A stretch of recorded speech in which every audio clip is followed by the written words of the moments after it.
Hello আমার প্রিয় বন্ধুরা, তোমরা কেমন আছো? আজকে অনেক দিন পর একটা রান্নার ভিডিও করছি। তোমরা তো জানো আমি তোমাদের সঙ্গে ভিডিও শেয়ার করতে পারছি না, কেননা আমার মার ভীষণ শরীর খারাপ, জানো তো।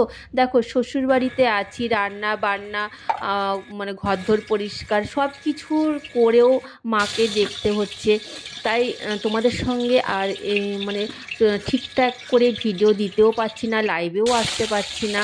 আমার চ্যানেলের ইয়েটা কমে যাচ্ছে। যাই হোক, তাও ভাবলাম যে কষ্ট করে যদি একটা ভিডিও করে তোমাদের সঙ্গে শেয়ার করি, তোমরা একটু লাইক কমেন্ট করলে হয়তো আমার চ্যানেলটা বেঁচে যাবে।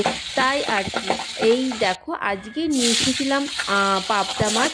তাই অনেক মনের কষ্ট নিয়ে, অনেক ভরাক্রান্ত মন নিয়ে রান্নাটা করছি, তোমাদের সঙ্গে জাস্ট শেয়ার করব বলে।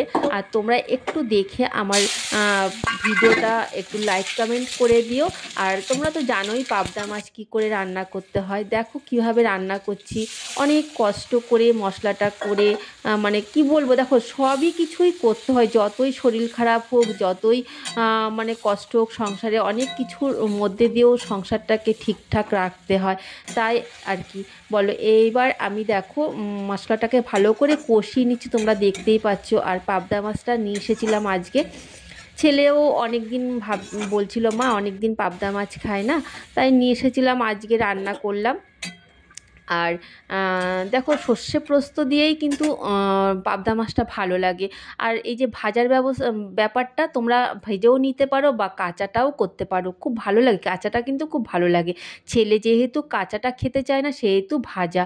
আর পাবদা মাছটা কিন্তু ভাজার সময় একটু ফোটে, তোমরা তো নিশ্চয়ই জানো। আর দেখো পাবদা মাছটা আমি দিয়ে দিয়েছি। আর যখন ঝোলটা ফুটবে তখনই আমি পাবদা মাছটা নামিয়ে, কেননা পাবদা মাছ কিন্তু খুব নরম প্রকৃতির মাছ, বেশি ফোটালেই কিন্তু একদম গলে যায়।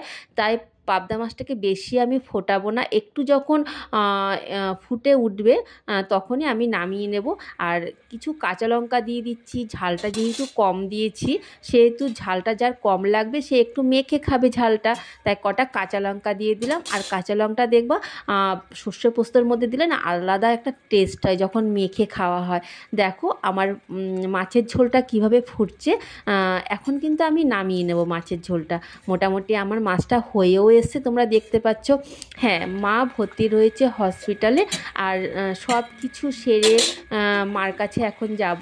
আর তারপরে মাকে ওখানে সব কিছু ঠিকঠাক করে, ডাক্তারও আসবেন, ডাক্তারের সঙ্গে কথা বলবো।